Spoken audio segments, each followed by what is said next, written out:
Check. Hello, check. Hello. Hello, check. Hello,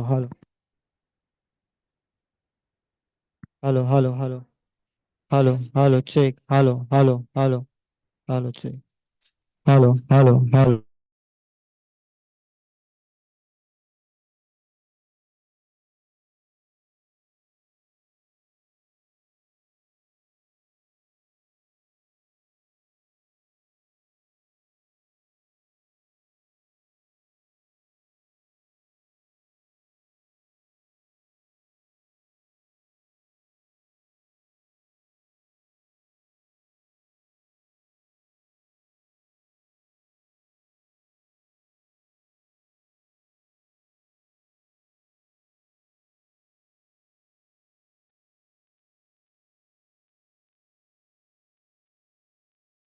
Hello, Dr. Mujib. Can you hear us?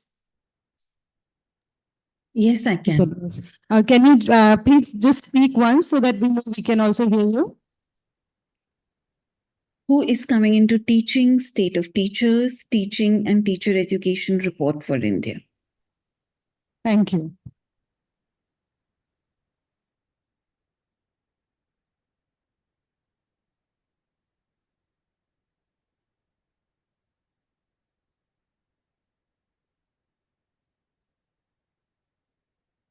Do I need to be done? Hi, everyone. Welcome back. It's the third day that we have of this talk series. It is the last, but not definitely the least from what CET will offer you in the forthcoming year. This series of talks has been organized to celebrate the Teachers' Day in the spirit of understanding and acknowledging and appreciating the pivotal role of teachers in society. Today is definitely, as I said, the third day of the Global Public Series talks. We do have other kinds of talks that come in. This talk connects to the global perspectives that we were introduced to in the first 2 days.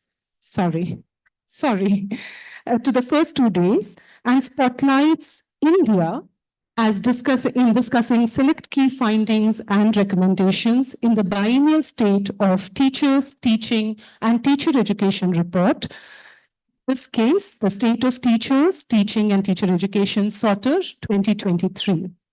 The first report from the biennial state reports that were released from CET was No Teacher, No Class in 2021. And this is the second one in 2023 that highlights the right teacher for every child as the key focus area in terms of teacher profession and teacher preparation that comes through. Both of these reports and the 8 background papers that are thematically organized for the second report that we have, which is today's talk, are available at the CET website. And the links of this are being shared on the chat box for those who are joining us online. And for those who are here in the room, they're put up as QR codes that you can definitely go on to and check. You can also just Google them and you will find. Professor Yusuf Sayed was unfortunately unable to join us due to some other engagements, but we are very thankful and grateful that Professor Nidhi Gulati has kindly consented to chair this session at such short notice. Professor Nidhi Gulati is a professor of teacher education at the Institute of Home Economics, University of Delhi. Her research interests span childhood studies, popular culture, and teacher education.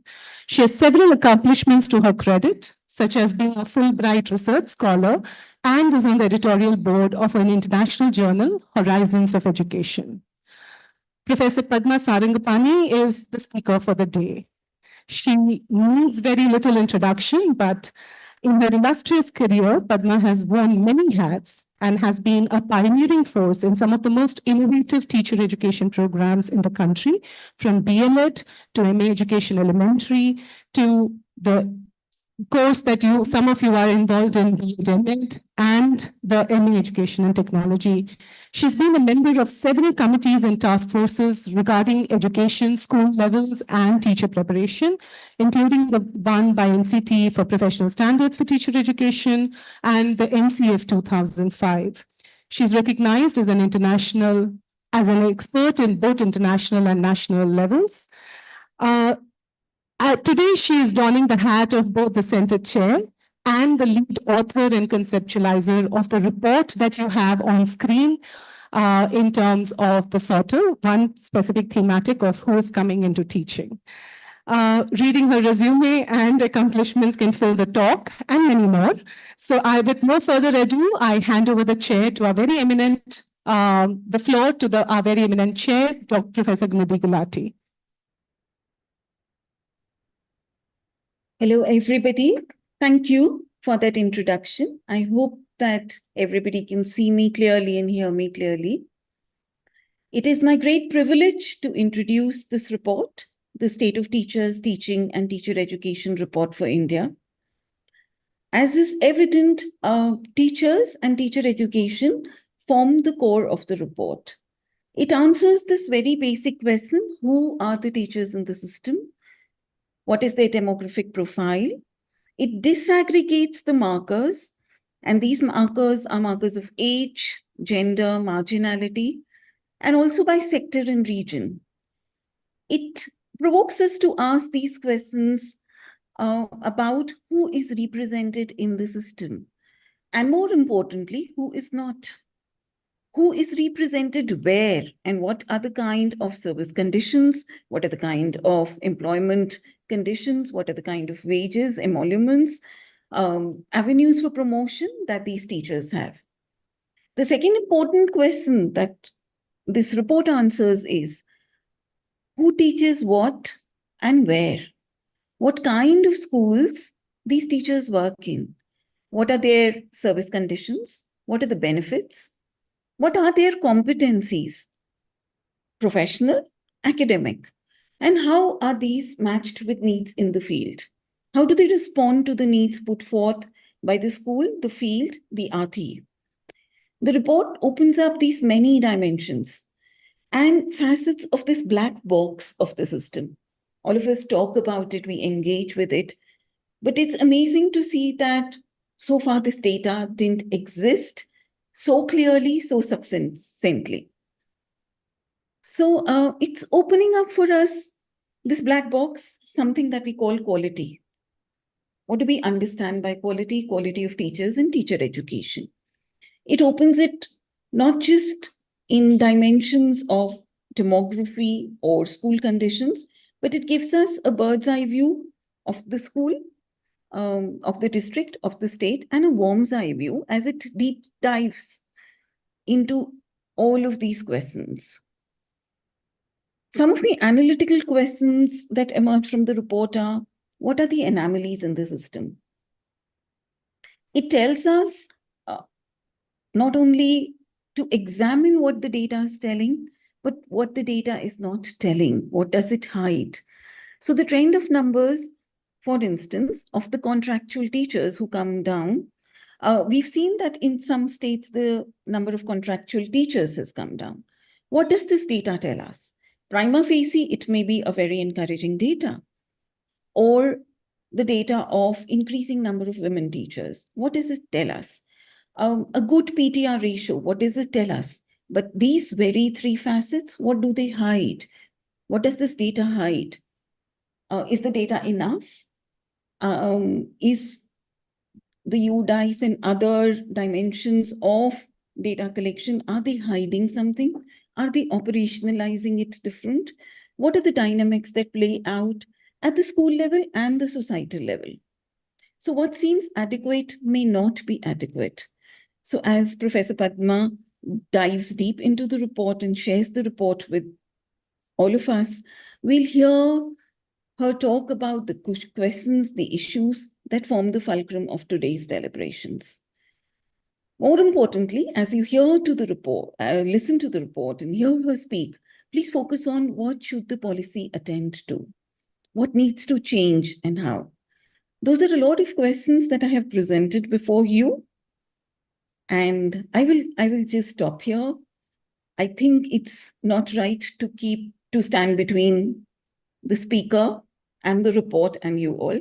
So I request Professor Padma to please present the report, which she, along with her team, has put together. Thank you.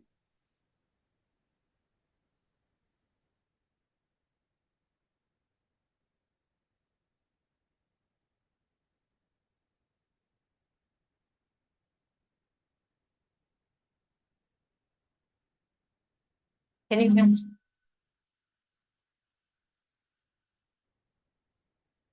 Can you hear me through the mic? Yeah, okay. Nidhi, are you able to hear as well? Yes? Okay, yeah. Okay. So thank you, Nidhi, for introducing the report and of course for your invaluable role in the entire process through which the report itself got developed. It was a very long association with Nidhi and other members of the editorial team over a period of a year when we thought through the report, its objectives, designed the studies that we undertook the analysis, the data gathering, finally to bring findings together and make them tell a story. So the report itself had a thematic focus on the question of whether schools provide the right teachers to meet all the curricular goals that the RT sets out and the school curriculum sets out. And the report speaks to that question of availability of teachers at the school level. But in today's talk, I thought I would just focus on the question of who's coming into teaching. I thought that would be a question that will interest all of us who are involved with teachers in different ways. And it always, I think, is valuable to bring the focus on teachers themselves, ourselves, when we celebrate Teachers' Day in India. So can I have the next slide? Oh, I think I can do it myself, isn't it? Yeah. So over the last 2 days, both Carlos Vargas and Oliver Liang have presented to us the global scape on issues concerning teachers. And they have been able to use a lot of amazing data which has been gathered internationally at country level, which enables us to profile teachers, understand who they are, understand where they work, under what conditions. And in the SOTA report that we have developed, we have done the same kind of exercise for India. In many ways, looking into the states of India is like looking at countries across the world.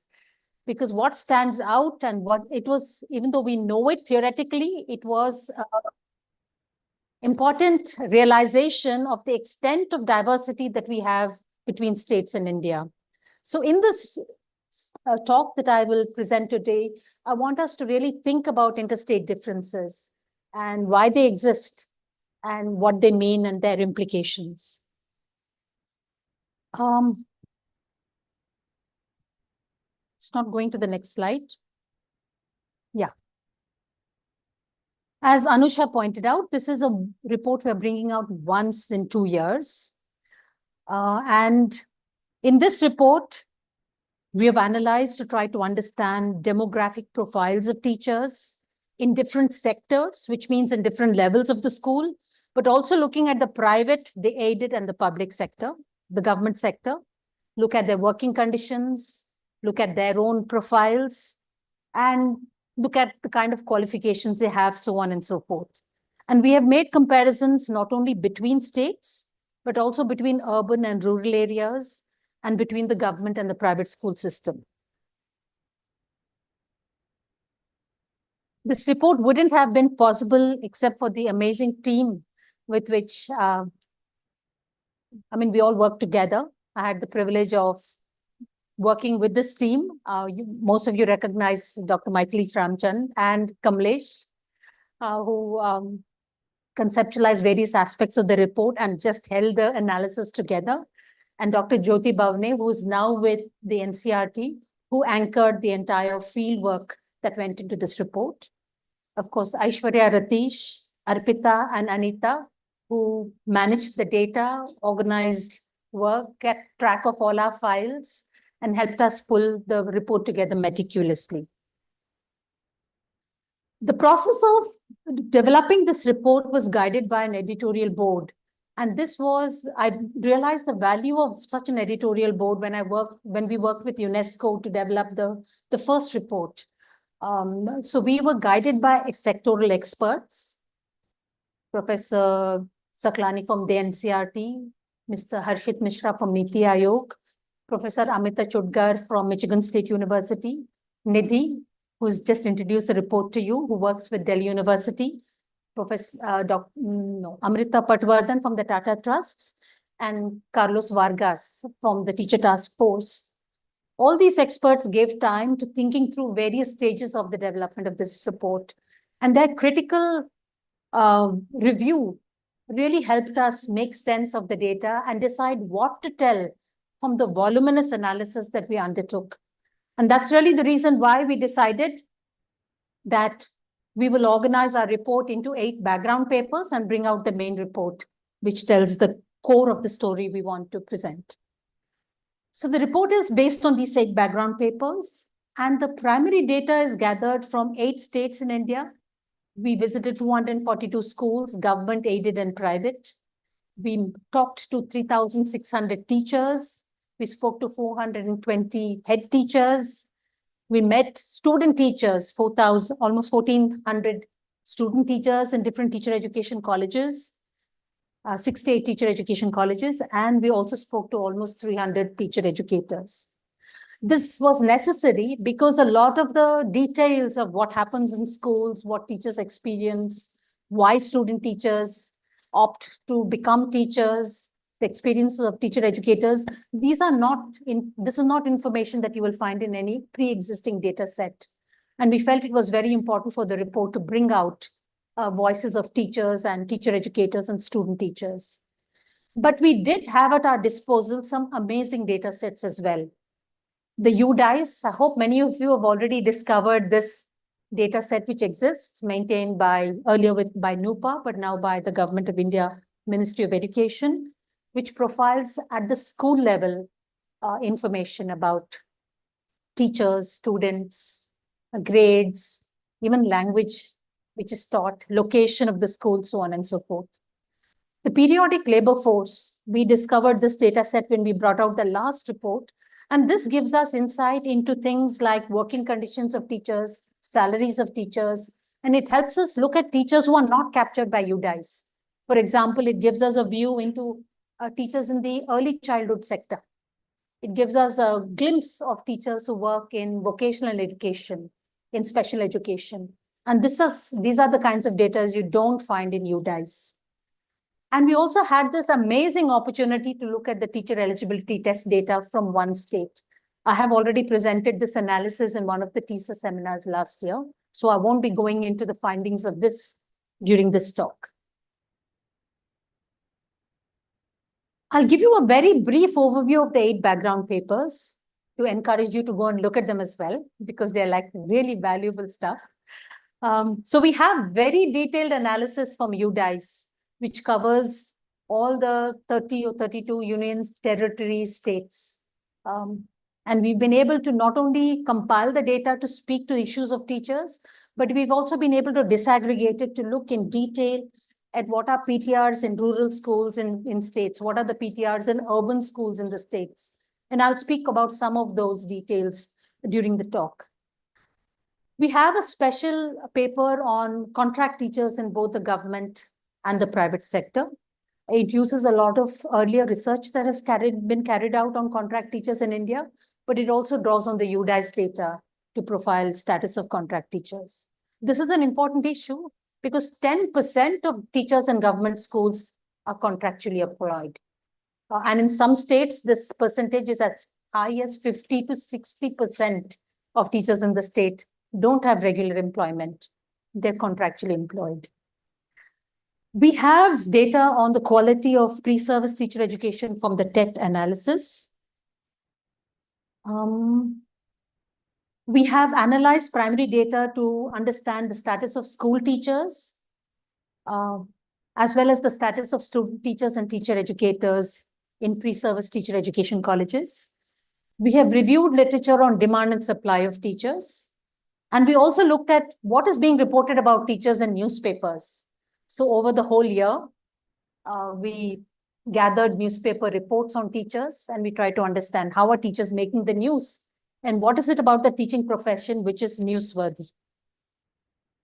So in this talk, I'm going to start by giving you an overview of teachers in India. This is not something that I did last time, but I find it fascinating, even as somebody who, as Anusha was pointing out, has grown gray working in the sector. This was actually the first time that I understood in detail the demographic and spread of teachers in India. Then I will move to the question of who is coming into teaching and speculate on reasons of why.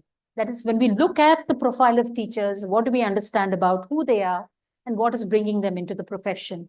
And finally, the recommendations of the report. So first, let me start by what made it to the news last year. No, this is actually the year 2023. Yeah, it is last year. So what made it to the news? Recruitment news was hugely in the news, especially because of the quantity of recruitment which is going on in some states. Imagine in Bihar, 1.3 lakh teachers posts were advertised for recruitment. In some states, the amount of recruitment was almost 40% of the teaching workforce. It gives you an idea. Of course, it is an election year, and teacher recruitment is extremely important from an election point of view. It also tells you that government recruitment is so haphazard that when it happens, it's happening in these kinds of huge quantities. It's not like a regular thing that happens and teachers who are leaving the system are regularly employed. But from time to time, there are these massive jamborees of teacher recruitments taking place. It also tells you that, there was also a severe shortage of teachers reported in many places. 30 to 40% of vacancies in some of the states. So it gives you an idea that even though the UDICE data on teachers looks so huge, if we add all these teachers to the system, it's only going to get so much bigger, right? The other point, the other news that made it in relation to recruitment was the story of this woman who came all the way from Australia. She had decided to migrate to Australia 8 years ago. But when recruitment was announced in Bengal, she came right back to write the entrance test. It tells you also how valuable the teacher position is in a government school and the kind of attraction that it holds for people, the kind of security it promises to people. It actually brought this lady back to write the entrance test. There were many court cases also reported, which also tells you that recruitment is hugely contested and everybody in the profession has their eye on recruitment. And any indication of malpractice is immediately a court issue. It's immensely political. Then there was this ruling with very far-reaching implications for our profession of school teaching. The Supreme Court, sometime in August of 2023, ruled that people with BEd degrees are not eligible to become teachers in elementary schools. The NCT had actually notified that BEd degree holders can become primary school teachers. But obviously, somebody went to court and challenged this notification. Also, Uttar Pradesh set up a new service commission for recruitment of teachers. The whole issue of transparency in teacher recruitment was obviously something that was receiving policy attention. The working service conditions of teachers made it to the newspaper over the last year. And I thought some of them I will bring into your attention because I found it very valuable that the newspaper was actually critically commenting on the deterioration of service conditions of teachers. For example, many states were curbing teachers' freedom of speech, and they were curbing teachers' use of social media. And the newspapers were critical about this kind of curtailment of freedom of speech. In Tamil Nadu, teachers were being subjected to patriarchal norms about dress codes. They were not, even though the state doesn't have any such restrictions, the community felt it had to regulate how teachers dress and come to school. And the newspapers were critical of this kind of patriarchy. The newspapers were critical when the Bihar government, and along with recruiting teachers, also announced that they are not permitted to become members of associations. And they're not allowed to be critical of state education policies. Yesterday, we were speaking about social dialogue and teachers' participation in social dialogue, and the state was clearly curbing these rights of teachers. And private school teachers only in a small way made it to the news. The Telangana government, again, it seems like an election plank, announced that private school teachers who were affected during COVID would continue to receive COVID allowances. So it gives you a feel of the kind of issues that make it into public media in India. So with that background, let me plunge into giving you an overview of teachers in India. Does anyone know how many teachers there are in India according to the UDICE statistic? And I'm leaving out early childhood teachers. Everybody except Kamlesh is allowed to answer. 9.4 million teachers. That's the size of the teacher workforce. And this is across government-aided private sector. So that's about 9.5 million teachers in the Indian school system. 70% of all our teachers are in rural schools. 85% of rural school teachers are in government schools. So really government schooling is primarily in the rural sector. The private sector accounts for 37% of teachers in India. And government school teachers account for 50% of teachers in India. Only 50% are government school teachers. And 37% are working in private schools, which means teachers in private schools is a fairly important block. And we should be thinking seriously about that form of employment as well. Many of you, when you join the teaching profession, will probably start your careers in private schools. And then maybe in one of those recruitment jamborees, you will make it to a government job. The wait time is between 4 to 7 years. That's what we discovered through this research study as well. So in other words, for every 10 teachers in government schools, there are 7 teachers in private schools. And it's a very significant ratio when we think about policy concerning teachers. We can't think of teachers only as government school teachers. We will have to look at the sector across government and private. The overall PTR at the national level looks good. It's 28:1. But when we go into the details of PTRs in states, we find huge variation. There are some states like the northeastern states where the PTR is as low as 6:1. And then there is Bihar where the PTR is 54:1. Yeah? So when you actually look at school level PTRs, the picture is much more complicated and diverse. Is the Northeast justified in having a 6:1 ratio? Does it mean that there's an oversupply of teachers in the Northeast? But then we have to think, what is the size of schools? What is the distribution of the schools? How do children access schools? And can you have schools with half a teacher or 0.25 teachers? Yeah. So then the ratios begin to make sense when we look at them from the point of view of the geographic spread in which schools are placed. Again, the share of teachers state-wise. Uttar Pradesh is important in Indian national politics for many good reasons, including the percentage of teachers in that state. 15% of all teachers in India are in the state of Uttar Pradesh. So it's really significant in terms of its potential to influence policy regarding teachers. Rajasthan and Maharashtra are about 7 to 8% of all teachers of India. And then the other states follow.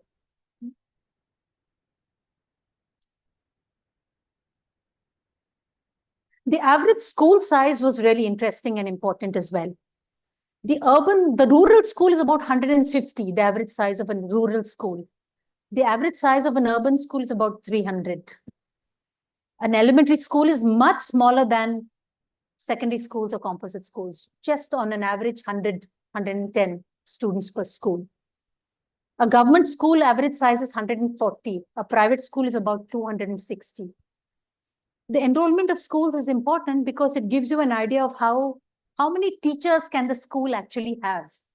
For example, if a elementary school just has about 100, 110 students, that means by the PTR of 1:30, they will have at most 3 teachers. But then they will have 5 classes. So it means automatically that there will be a teacher deficit in such schools. Private schools on the whole, because they're much larger, they have grades 1 to 10. the average size of the school kind of pans out.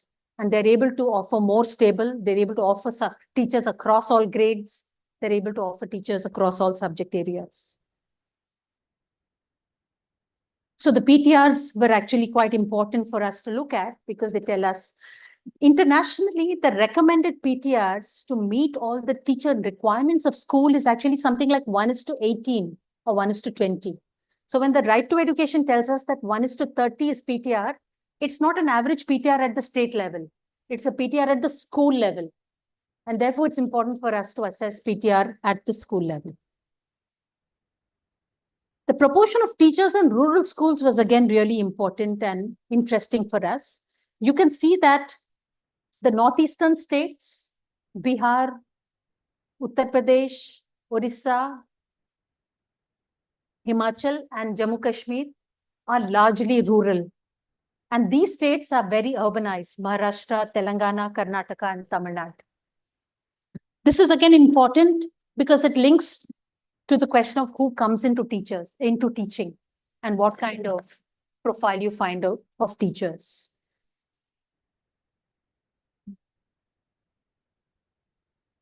It also tells you what the likely economic level of development is in the state and what kind of salaries are likely to be offered in the private sector in that state as well.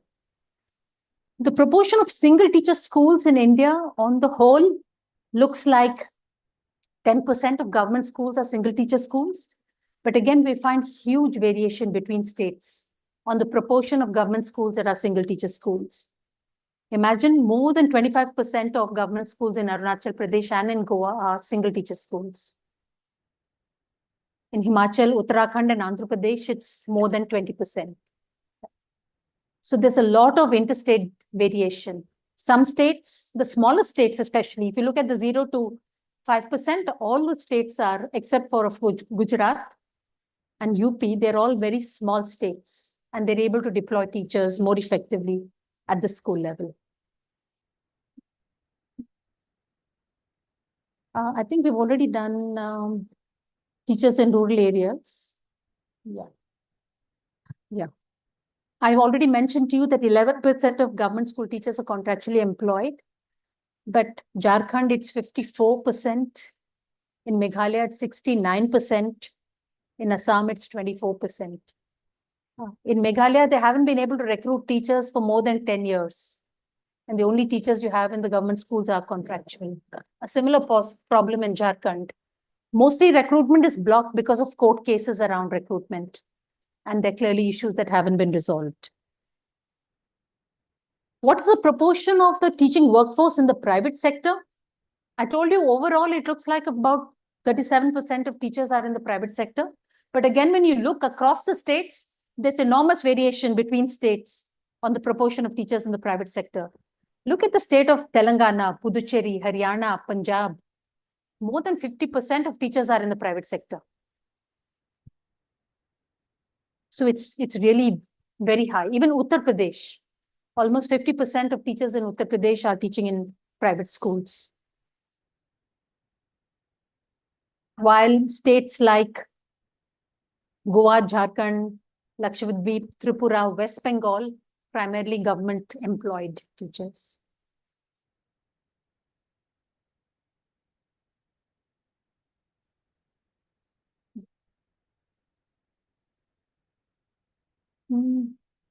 It's not turning.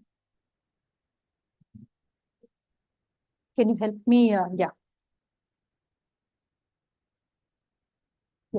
What is the age profile of teachers? How old are teachers? This data we got from the PLFS survey. We were able to actually get teacher age and then look at the distribution of age. The first graph tells you the age of secondary teachers, primary teachers, and early childhood education teachers. The median age of the workforce is 38. Which means that most teachers are likely to be married, have children, have parents who are just probably retiring. And that's the kind of family that a teacher has to support. They have children who are going to school, and they have parents who are on the verge of retirement, and they have home responsibilities. the median age of early childhood teachers is older. They're 42 years old. Primary school teachers, the median age is 39. And secondary school teachers, the median age is 40. What was really fascinating for us is to look at the age profile of private school teachers as compared to government school teachers. You can see that private school teachers in general are much younger than government school teachers. And we can think about why. Why should it be that the age profile of private school teachers is younger? Maybe it's the first employment, and that's why they tend to be young. Maybe they have to wait to become government school teachers, and so they're much older when they actually get a government job. It could be that the private school prefers to employ young people as well. And as we go into who are the teachers in this area, some of these questions may get answered. But it also tells you that teachers who are going to come to our in-service teacher training workshops in government schools are likely to be old people. They're like 35, 40 years old. You can't treat them like kids. You can't treat them like fresh graduates out of the schooling system. I mean, the teacher education system. They usually set in their ways. They have strong opinions about how things should be done. And training has to respond to the profile of the person who comes in. We also learned that about 10% of the workforce is going to be replaced in 5 years. So teaching is a profession where the jobs are going to continue to be there. Even if we just take it at 10%, it means 1 million teachers have to be recruited, replaced every 10 years. So I think it's a profession where there is promise of employment. And about 15% after that, every 5 years, that's the replacement ratio based on just this data. We also found that teachers with disabilities do exist in the system, and both private schools and government schools are employing at least about 2.2 to 2.6 persons with disabilities in the school. In government schools, we found more men with disabilities being employed, possibly because of very proactive recruitment favoring people with disabilities in the government sector. In the private sector, it's lower, but they're there. When we looked at teacher qualifications, overall, the picture looks good. And I think even Carlos mentioned day before, that the SDG 4C calls for qualified teachers to be in the school system. And about 83% of Indian teachers have some form of professional qualification. But then when we dive into the data to see what is a professional qualification and is it the appropriate professional qualification, then the picture actually looks more disaggregated and complex. Moreover, we do find teachers, about 10% without professional qualifications as well in the system. And we find that 61% of these teachers are in private schools. So the main employer of teachers without qualifications is the private school.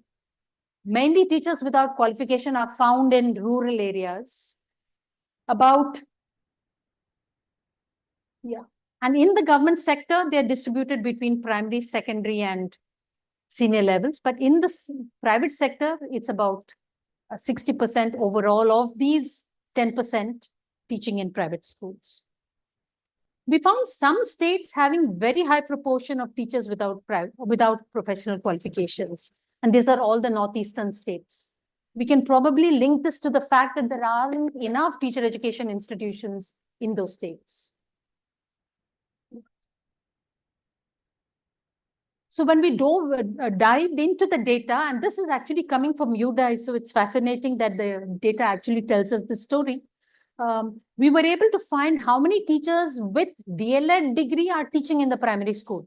We were able to analyze the data to answer this question. And we found that 60% of teachers in government schools teaching primary classes have the DLED. In the private unaided, it's just 22%. 40% of teachers in the private school teaching primary grades have the BEd degree. They don't have the DLED degree, which means the private schools are really not employing people with DLED degrees. The government schools are employing these people. It's a question, why doesn't the private employ students with the DLED degree. Yeah. So we find that in fact, government and aided schools are employing more people with the appropriate qualification, but it's still not 100%. And needless to say, the private school. So this recent Supreme Court ruling has deep implications for employment prospects in the private sector as well.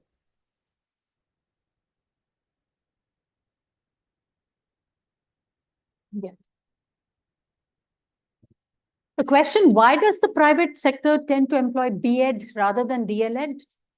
We were given this answer from both our own interviews with teachers, with schools. They said they want people who are fluent in English, and DLEd graduates tend not to be fluent in English. They don't have good communication skills. So that was one reason. The second reason was shared with us by one of the teachers who spoke on the panel when we launched the report last year. She said that private schools want to shuffle their teachers based upon enrollment. And B.Ed teachers are more easy to shuffle across the system. They can one day be given a primary school, then they can be put in middle, they can be put in high. But if you get a DLEd student, you can't shuffle them based on where the teacher is needed. And so they tend to prefer the B.Ed as well. What about proportion of women? And this was again a topic that Carlos spoke about and also Oliver Liang. Overall, across the system, can we go back? Yeah. We find that government schools, government aided. Okay. This is just giving us the government data, but we find that government schools tend to be more male, 56% as opposed to 44%, while private schools tend to be more feminized. 63% of the private teaching workforce is women, as opposed to only 44% in the government schools. Aided schools are reasonably gender balanced, but when we look at the primary and the elementary age, it again favors women. Tribal welfare, however, the percentages are completely reversed. It is very low feminized. I mean, the gender balance favors men rather than women. We found, however, in contractual teachers across the board, the contractual teaching was feminized. We can associate it with the employment terms of contract teachers and understand why more women rather than men enter into contract teaching. We also found that women tend to be concentrated in urban areas, and it's very low in rural areas across the board, whether it's private or government. Yeah. The feminization of the profession was very evident from the PLFS data when we looked at gender and age. Younger teachers are women. Older teachers are men. Even in the government sector, the new teachers who are entering into government employment tend to be women, and the older teachers tend to be men. We found that in private sector, probably feminization began about 30 years ago. And in the government sector, feminization started about 10 years ago. And this potentially can continue to be more and more feminized. So the older workforce is predominantly male, and the younger workforce is predominantly female. It's not moving. Yeah. Social category wise, we found that in the general category, it was women dominated. In the OBC category, it was gender balanced. And among the SC/ST, it was male dominated. This probably relates to the kind of employment opportunities you find based on caste in India. That in upper caste, teaching has now become the woman's job because men can aspire to other kinds of careers. Among the SC/ST, more men as opposed to women are becoming educated and are able to secure government employment. And so it tends to be more favoring men. In the private sector, we found it was predominantly general caste. 68% of general caste were women and only 32% men.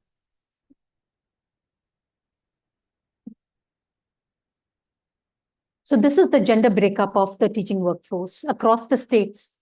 And we can see that there are some states where more than 70% of the entire teaching force is women. This is something to really think about. Kerala, Tamil Nadu, Punjab. You're not going to find many men teachers in these states. Chandigarh, Delhi, Goa, Kerala, Puducherry, Punjab, Tamil Nadu. More than 70 to 75%. And then there are states with very low percentages of women. Bihar, Jharkhand, Rajasthan, Tripura, less than 40%, 40% or less. So while overall it looks like there is some kind of gender parity, we can find enormous interstate differences.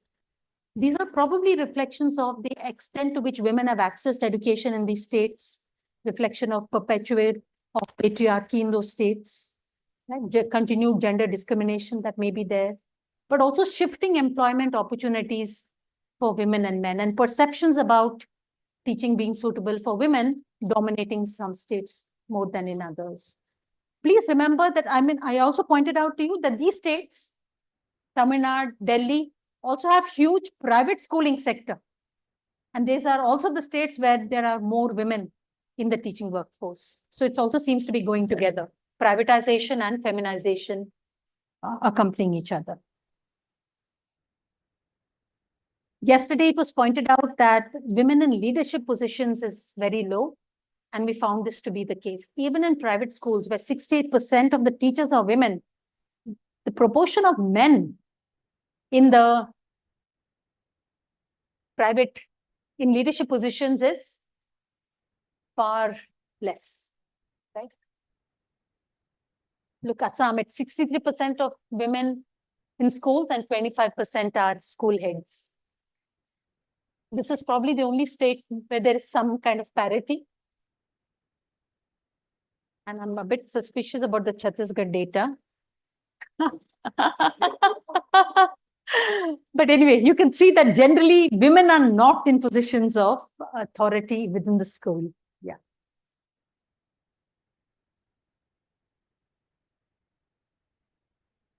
Some of the reasons that were cited for joining, because we visited pre-service teacher education colleges, we were able to interview, there were many married women who had decided to take up teaching because they had found that they wanted to shift their careers after they had children or from pressure from family.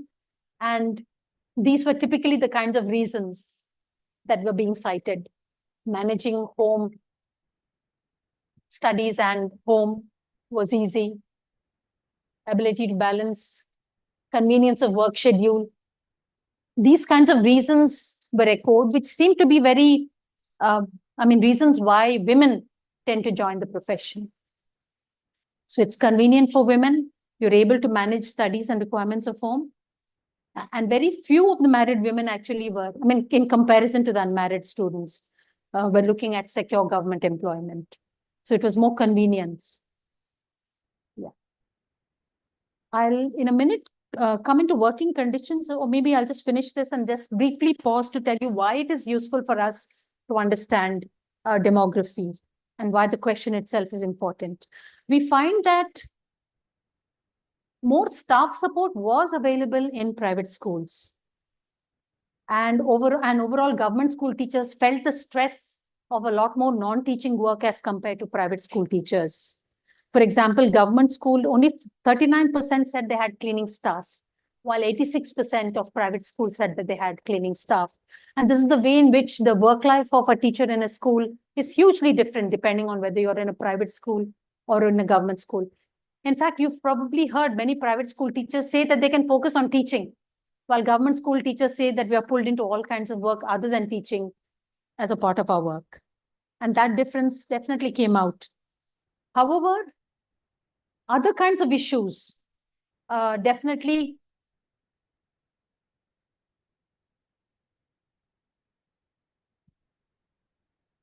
private schools experience problems with collecting fee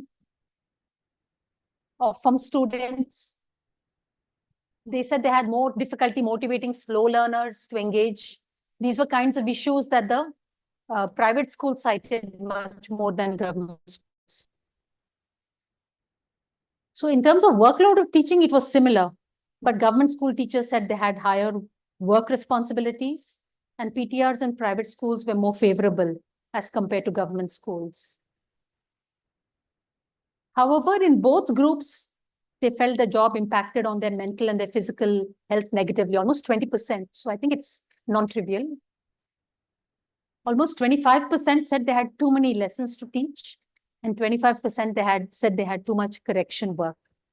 40% of private school teachers said that they weren't paid well. 20% of private school teachers had lost their job during COVID. But on the other hand, 85% of government school teachers said they hadn't suffered any pay cut during COVID. However, when we look at employment terms, only 6 to 24% of teachers in private schools actually had written contracts based on which they were working in schools. That means mostly it was just some verbal agreement on what you will be paid every month through which they were being employed in schools. Also, they received much lower salaries compared to government school teachers. In the case of ECCE teachers, it was 66% of what a government school teacher gets. In the case of a primary school teacher, it was 36%.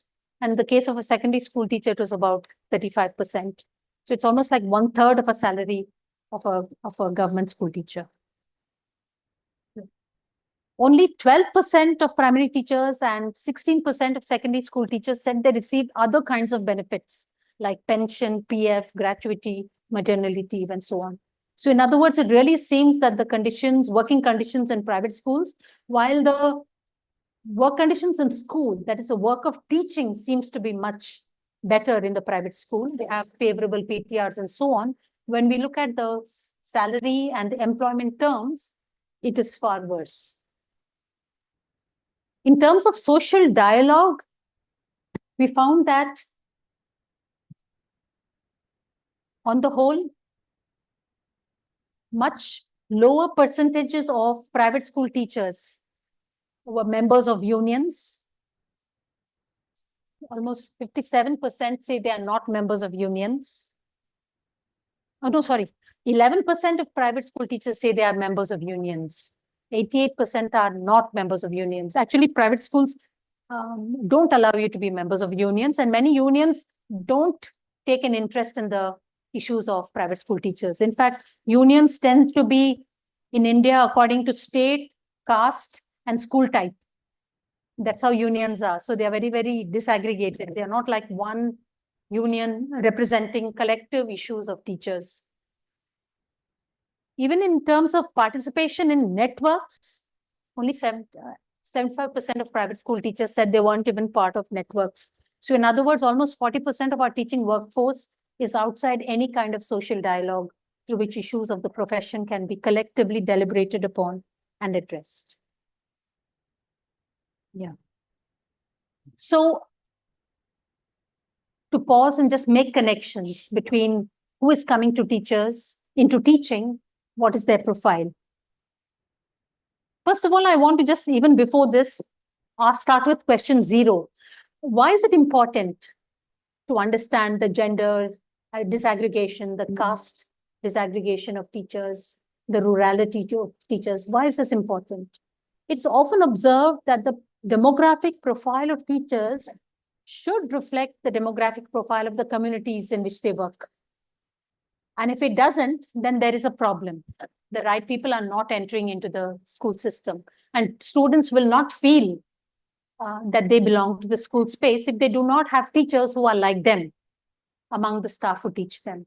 So the health of a system can be judged on whether the demographic profile of its teachers reflects the demography of the country. And we can find that in India, in the government schooling sector, by and large, the demography of teachers reflects the demography of students. But when we look at the private sector, this is not the case. We find an overrepresentation of teachers from the general castes and an underrepresentation of teachers from scheduled castes and tribes. Again, when we look at the gender distribution of teachers, we find there's a lot of distinction. Rural teachers tend to be male, so many girls don't feel secure in school spaces. While on the other hand, probably boys in schools don't have male role models. in the school because their teachers are primarily women. So I think understood like this, we can understand why there is value in trying to ensure that the demography of the teaching workforce reflects the demography of the students. Looking at the demographic profile, we found that, for example, in physical education, just about less than 20%, maybe even 10% of physical education teachers were women. They tended to be men. And we can imagine the kind of impact that will have on women, girls taking to physical education and participating in sports and so on. Now, why is this the case? It could be because of access to teacher education. It could also be a reflection of the kinds of jobs that are becoming available to that particular social section of society. And it can also tell you about the level of education of women in that particular community or caste. When working conditions in private schools are so poor, why does it continue to attract people? Why do people continue to go to private schools to be employed? I mean, they're really poor. The salaries are sometimes just 10,000 rupees a month. And even many of you in placement experience that you're offered an initial salary of 30,000, which is rather low. We really wish that a starting salary could be 50,000 at least for a teacher. But this is not the case in the private schools. But it seems that that's why jobs open up. Nobody knows when the government job will become available. And you don't know how long you have to wait for that government job to come your way. So private schools seem to benefit from the fact that there are people graduating from the system who need employment. And so you go to a private school to become employed, and you hope that as you gain more experience, your salary and your working conditions will improve. But along with that, it is also probably because there is a supply of young women who are educated, not yet married, and wanting something meaningful to do other than sit at home. And when you think about the small self-finance schools in the towns that you are familiar with, in the villages, you will see this phenomenon, isn't it? Many young girls, they may not even have finished their graduation, but they are able to find employment in a local school because it's good to get out of the home, meet people other than your family, spend time outside the confine of the home, and do things other than housework. And the private schooling sector seems to be benefiting from the fact that a lot of young women are becoming educated and want to work. Why is the government school more gender balanced compared to the private school? But again, we found that this is not entirely the case, isn't it? Younger government school teachers tend to be women. But government school teaching has not lost its attraction for many constituencies, especially in rural India. Government school teaching continues to be very attractive even for young men. And they can aspire and hope to get government employment, especially in states like West Bengal and so on, where 85% of the teaching workforce is still government employed. They can aspire and they can expect to get stable employment. And so it is still attractive. Why is the private school teaching workforce so young? I think we already answered that question, isn't it? That young people are available to be employed. Young women especially are available to be employed. Why are there so few women from ST communities in this teaching profession? Yeah. What is the education of girls in that community? How many of them go into higher education and then can become teachers? In fact, you find more girls in primary school teachers from the ST community. But by the time you look at secondary school, there are almost none.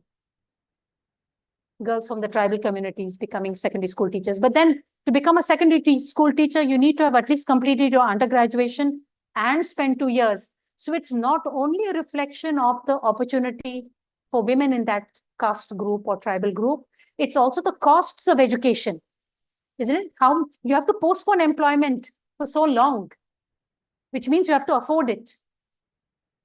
And that's again the reason why so few girls from the ST communities seem to be there in the teaching profession. Why is the teaching workforce in some states so much more feminized compared to other states?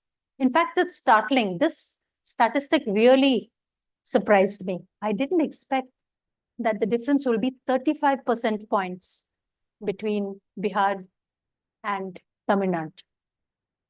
Punjab, it's almost 80% of the teaching workforce in Punjab is women. And in the neighboring state, it's 40%, Rajasthan. I think it's something to think about, and it's something to investigate what is going on in terms of economic opportunity in that state, private schooling emerging in that state, and the success of private schooling, the overall economic development so that people can afford private schooling and aspire for private schooling. Right? Again, gender differences on opportunity to access education and become educated. Why is the profession as a whole becoming more feminized? And is that good for the profession? It seems to be moving in that direction. And I think we really need to understand, how do we make it attractive for men to join the profession? It's not that women should stop joining the profession at all, but men should also feel that this is a profession for them, isn't it? So how do we make the profession attractive for both genders? And it is important because children need to be taught by adults from both genders. It cannot be only a feminized profession. But it also tells you how the profession can be controlled when it becomes more feminized. Why wages are depressed when the profession is more feminized. How you can continue to work with very low. Why are women willing to work at poorer working conditions? I think these are also questions. So maybe it's not enough for women to become educated. Maybe we also have to become more demanding of the kind of working conditions under which we will be willing to be employed. And then why aren't D.Ed graduates becoming employed? I think I also already answered this question. I won't go into these two slides, which are about teacher supply and quality. I'll just jump straight to the recommendations and just very quickly go through it. So some of the recommendations we made from this study. One is to ensure that teachers in the primary stage are appropriately qualified.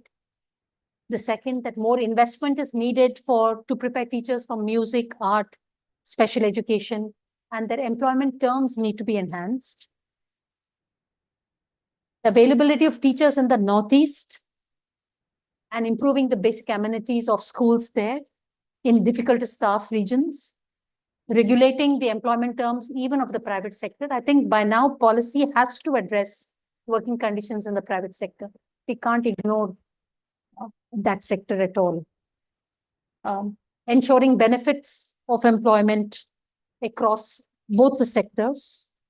Ensuring health benefits for teachers. It's shocking, even in the government schooling sector, only about 10% of government school teachers actually have health benefits. And you can imagine that it's a job which is very physically strenuous. And you're exposed to a lot of strain in that profession and you don't have health cover, even in the government schooling job. Professional working conditions for teachers need to be improved. The PST curriculum, I won't go into that. The need to improve government funding for teacher education overall. The need to enhance enrollment of women from the ST communities into teacher education and to enable more women to join physical education programs and enhance the enrollment of men in special education programs, in early childhood programs. And of course, monitoring the supply and the deployment of teachers in subject areas. But that's not a topic I dealt with today, so we can discuss that on some other occasion. So thank you. That was the talk. Yeah. I'm really grateful to have had so much time to walk you through the details of the report. And I hope that you will be motivated to read it as well. Thank you. Thank you, Padma. I invite Professor Nidhi Gulati to take over and bring in both her insights, but also before we open it up to the question floor. Thank you so much, Professor Padma. It's always a delight to listen to this report because, as you said, we become gray in the profession, been in teacher education for the past 25 years. And there is so much that we still don't know about teachers. We know it very intuitively from our everyday work. We know it through our conversations, with them. But the insights that this report brings in about geography, about demography, about governance, and in your talk, when you talk about the implications of these insights and what it means, what would it mean for policy? What would it mean to make visible these invisibilized teachers? That is remarkable. So I have only 2 points to make. First is, of course, the state of teachers tells us about the status of teachers, their political, economic, social status, and how it has diminished. We do talk about their professional identity, but yes, when we continuously talk about how are they being paid, how few teachers have very limited professional autonomy and agency relative to people of their age in other fields. So that's an insight that we clearly get from the report. Another disturbing trend is teaching becomes at times very stopgap, very ad hoc. What implications does it have for the profession? These are questions that we need to sit with and think about. Young women, like every other profession, in this profession are providing this surplus labor. This is yet another place where their surplus labor is being used, where their productive work and professional identity is being undermined. So these questions about why wages are unequal, these are important questions of gender parity work, especially in terms of wages and working conditions. So why do women accept less money for the same work that men do? Why do women not push themselves and ask for same working conditions? So how do we get and train our teachers to become more conscious, more aware of the labor that they bring, value that labor, become very conscious about their professional identity? So, and how do we push them? How do we support them in this transition from informal work to formal work? So these are the 2 important points that I wanted to make today about the report, because everything else is so succinctly explained. I doubt that I can add anything more to it. I will now leave the field open for questions. We will take 3 questions from participants who are in-house, who are sitting with you. And then after these 3 questions, we will move to participants who've joined us online. Professor Padma, would you like to answer the questions simultaneously and take them all together? Yeah, I think 3 at a time is good. All right, thank you. So I'm now going to look at the chat. Good evening. My name is Rashid. I'm student from CETE. My question is, you have mentioned on this report, male and female gender proportion, but I think there is a missing of transgender proportion. Do you think it's important to address their representation also? Why this data is missed? Yeah.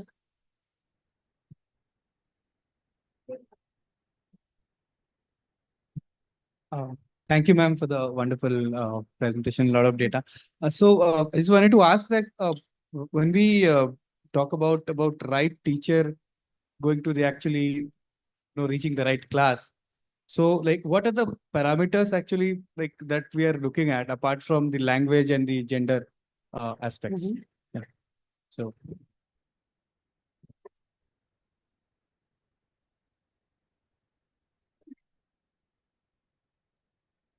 Hello, ma'am.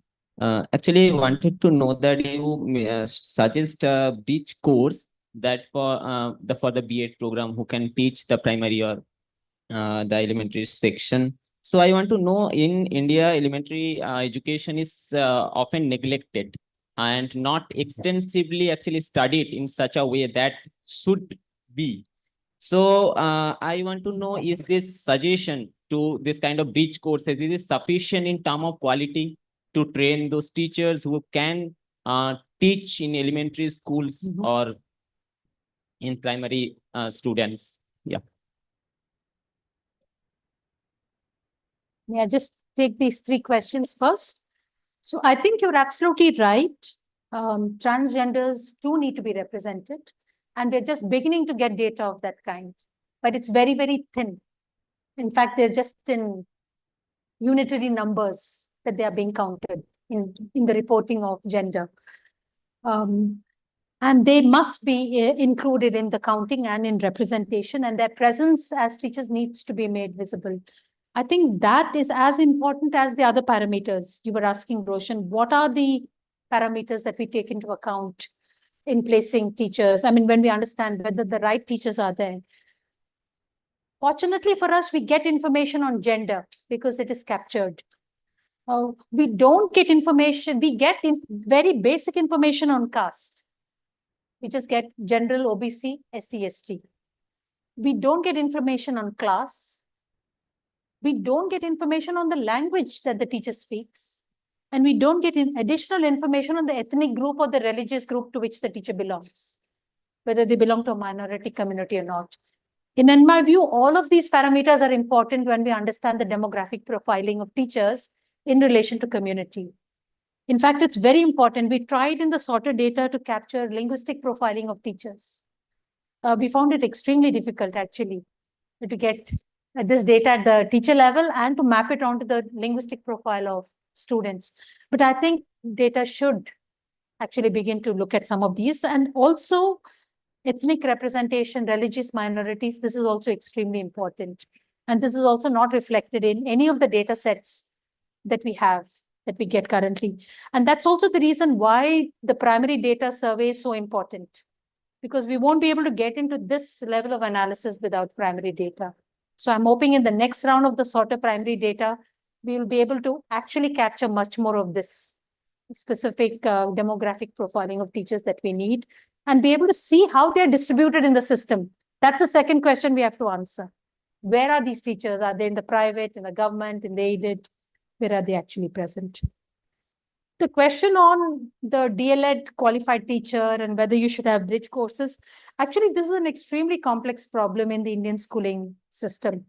And if anything, the new ITEP program is over-specializing teachers. It's preparing teachers for -2 to 3 age group. Then it's preparing teachers from 3 to 6. Then it's preparing teachers from 6. Are teachers going to get that job? And will they be able to, will the job pay them well? And if they want to move to a job which pays them better, will they have to get requalified? I feel we have simply not addressed these questions. And we have also not designed rigorous programs through which teachers can acquire additional qualification and become eligible for another sector. I mean, surely you don't have to go through your entire B.Ed to become a primary school teacher. Maybe you have to redo pedagogy or some other courses. Such opportunities need to be opened up. And these, we will continue to need them because based on the level that you teach, teachers are paid differently. Everybody is not paid the same. And so far, mobility means teaching older children because that's when you get paid better.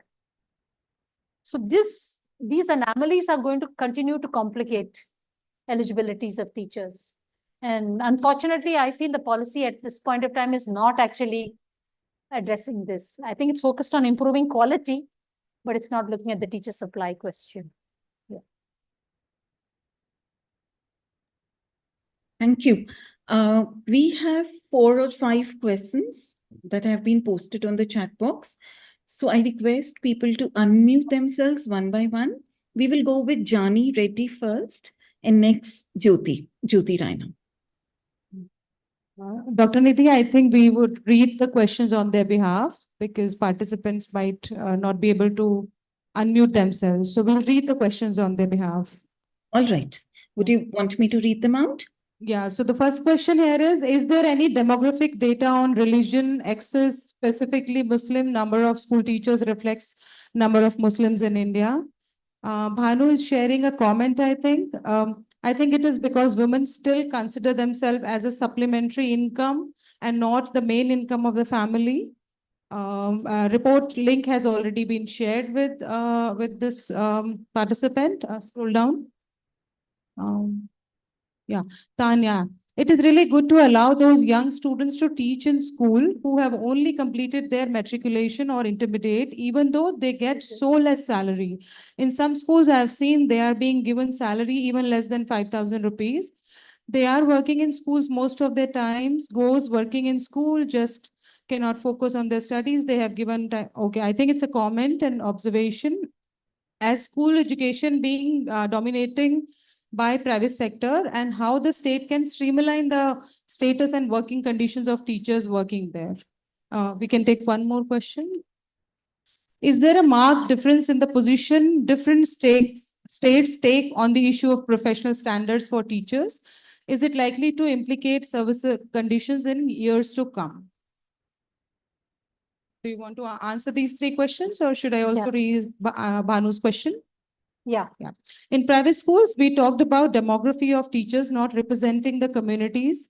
However, the demography of children attending the school is same as the teachers of the school, isn't it? Then why is it problematic? In both private and government sector, the demography of teachers seems to be matching the student set. So first of all, I don't think there is no data on teachers' religion. It's not maintained, and probably just as well. I think it should be left to research studies to capture that data and comment on it. I don't think it should become a part of official documentation. But we do need to gather the data to understand representation. How can the state regulate private sector? It's an extremely complex problem. And I think even the right to education regulation has not been effective in doing that. What is worrisome is the pullback of the state from funding schools, and also the deregulation of the fee structures and utilization of funds within private schools. In many states, earlier norms that used to guide the utilization of collection of fee have actually been deregulated, or there are new regulations that permit a lot more flexibility. And I think the teachers are paying the brunt of this deregulation. So I don't have answers on how the private sector will be regulated, except that it needs to be done. With regards the question of whether the demography of students and teachers matches in the private schools, I don't think that is the case, Bhanu. I don't think, and in fact, government schools are dominated by children from OBC, SC, ST classes, much more than even the representation of teachers. So even in the government school, the demography doesn't fully reflect the demography of students attending the school. But I'll need to look and see whether the demography of private schools better matches the demography of the clientele of those schools. Yeah. So we'll move on to the next question. This is by Lokesh Rao. We have 10 more minutes, right? Yeah. How are we looking at informal status quo that is being pushed by private entities, newer generation, to be the norm for masses? Even government school teachers opt for private or best ranked hyped institutions for their children's education. Will future catch up with digital schools with industry professionals as instructors replacing teachers? Vinita has a question. Feminization must be impacting pedagogic practices in schools. As you said, 30 years in private and 10 years ago in private. Sorry, I didn't understand this sentence. Do we know of any data on this? How can policy intervene? Vinita has asked another question. Do we have data on when teachers in private school get qualified in B.Ed? Is it in service or at entry? Shrikant has a question. Can the notion that education is a public good and should be entirely funded and provided by the public school system be considered a visionary ideal for Indian education, or will it remain a utopian aspiration in the Indian context? So 3 questions for now, Padma. Yeah, no, I don't think I can respond to some of them. They are so demanding and requiring revisioning. So I think they would be complicated to even venture to address. But the question on whether we have data on when private school teachers get their B.Ed degree, we do have that data from the SOTA study. It's, again, messy data. We haven't been able to very cleanly place it, but they do seem to get their degree either just before they join or in the first few years of being employed. At least on the face value, that's what the data looks like. So it's not very clear, actually, that they are getting their qualification only while in teaching. we do, I think policy has to recognize that feminization of the profession is not a great thing, and that there is something to think about and be concerned about. So I think let's get it noticed in policy first, and then we'll have to think of what the policy response can be. There was actually policy to promote women in schools for a long time in India. And the feminization of the early childhood sector is actually by design. Now, because women were employed, women were given preference in the early childhood education sector. And also in KGBVs and other schools, women are employed. So it's complex. Sometimes the policy has pushed for women and sometimes, and now we are looking at, of course, the market determining women's participation.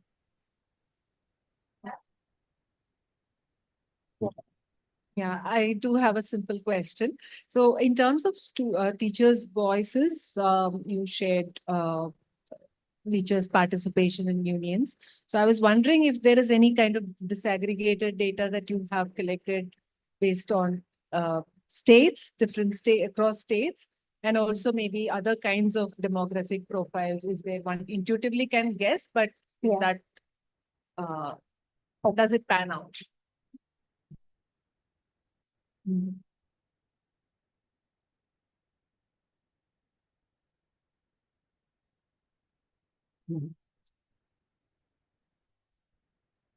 My question is, what Professor Nidhi said about the hidden data.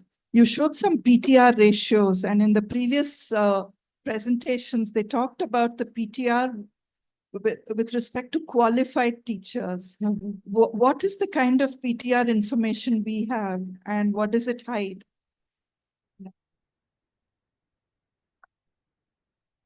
I wanted to ask, while we are discussing who is coming to teaching, the thing is those who are aspiring into coming into teaching profession due to lack of recruitment, and as you discussed that only 10 to 15% there is a contractual official contracts in private system.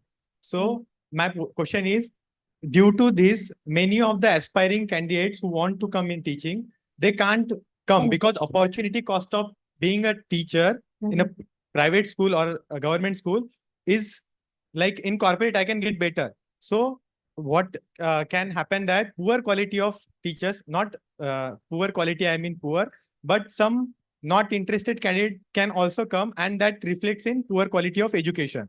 This whole cycle continues. So how do you look at it and how to break it? That's my question. Thank you.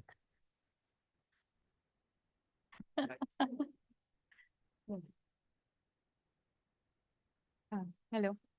So I was wondering if the report has also looked at how the demography of teachers that you've looked at maps to what subject, like who teaches what subject and what grades, and if that has been looked at, then are there some like broad sort of trends that we can talk about maybe? My question is, what is the focus of next SOTA report? And also, are headmasters included in the next round of focus? Because most of the time we see in rural schools especially, headmaster and teacher is an overlapping category. It's not like the distinction is not very clear. And what about teacher educators? So I should start off by telling you that there's this tons of data which still has to be made sense of and worked and mined. So some of these questions I actually don't have the answers, but the answers are there in the data, like the teachers' voices in relation to the states where they come from, whether they're rural or urban, the gender, their social class and caste. So the answers are there in the data, and it will be great if some of you become interested to work with the data to make it speak. This is true of even the HM question and the teacher educator question. We've hardly presented the voices of teacher educators, although we gathered a lot of it. So next time we'll probably gather less, but we'll also figure out what to do with the data we gather better. Yeah. On the question of who teaches what subject, this was very much the focus of this research study, and it was very difficult to find the answer to this. So it's in fact one of the most complex pieces of analysis that we have done, where we have mapped the undergraduate qualification of the teacher with the subjects that they teach and the level at which they teach the subject as well. So very broadly, it seems that almost 67 to 70% of teachers are teaching a subject in which they did an undergraduate degree. That doesn't sound too bad, but that's overall. We find that in the case of mathematics, about 50% of those teaching mathematics haven't studied maths in their undergraduate. So when you get into the breakup details, you find the differences actually. Yeah. Also, when we did the TET analysis, we found that mathematics was really the weak spot in the primary school teachers test. Barely 1/3 of those who qualified got 50% in the maths test. So it means that most people who are qualifying are not even securing 50% in the TET maths test. So it gives you an idea of how unconfident many primary school teachers will be about teaching of mathematics, and that's an area of severe shortage. In fact, this data is being captured by DICE, but DICE doesn't dare to even analyze it. I think it's, first of all, it's complex data, and it's, I don't think they've even tried to clean it. But when if you try to get the data to speak, you'll probably find things you don't want to know yet. But at least this much the report has been able to show about mathematics teachers and science teachers. Frankly, I expected the percentage of teachers not teaching a subject, teaching a subject in which they didn't have an undergraduate degree to be much higher. So it was a pleasant surprise that it was 70% overall. With regards to PTRs, it's really interesting that when you disaggregate PTRs from rural, urban, private, government school, there are complex patterns which almost seem to contradict each other. Like in Bihar, you would expect high PTR in the government school will reflect in the private school as well. It almost seems to be opposite. Yeah. The other statistic which is really important is not to look at overall average PTRs, but to look at how many school level PTRs are more than 35%. I mean, 35:1. If you take 35 as the rough requirement, 35:1 as reasonable, then how many schools have a PTR where more than 35 kids are there to one teacher? And we find that 90% of those schools are in rural areas. We could, suitable for the subject, forget it. But having a professional qualification, we can't look. But we haven't drilled to answer that question. It can be done, but we haven't tried to do that. But the PTR is really fascinating analysis to do, if any of you wants to do it, because it seems like a simple statistic, but as you disaggregate it more and more, it tells you a lot about details of teacher availability at the school level and where those teachers are, how they are distributed. And it's important analysis, which you can do straight out of DICE data. So it's well worth working with it. The next SOTA report, I'll ask Meera to respond to that.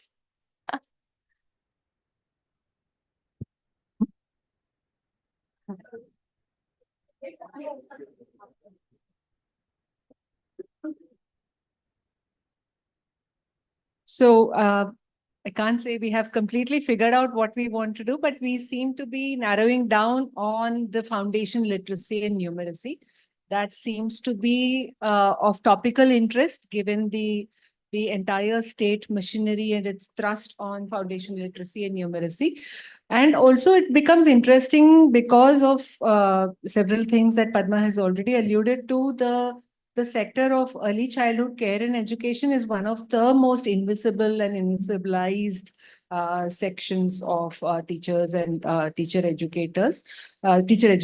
So that is something that we really need to understand. And more and more research is telling us how those early RTE age group and the kind of quality of education that they receive has long-term impact on the survival of children in school education, primary and further. So therefore, one cannot overemphasize the importance of this particular category. So we want to look at the foundational stage, which is across the early childhood care and education and the primary years. So that is broadly what we want to look at. And of course, the statistics that have been done in the reports, first and second reports will again be continued in the third report.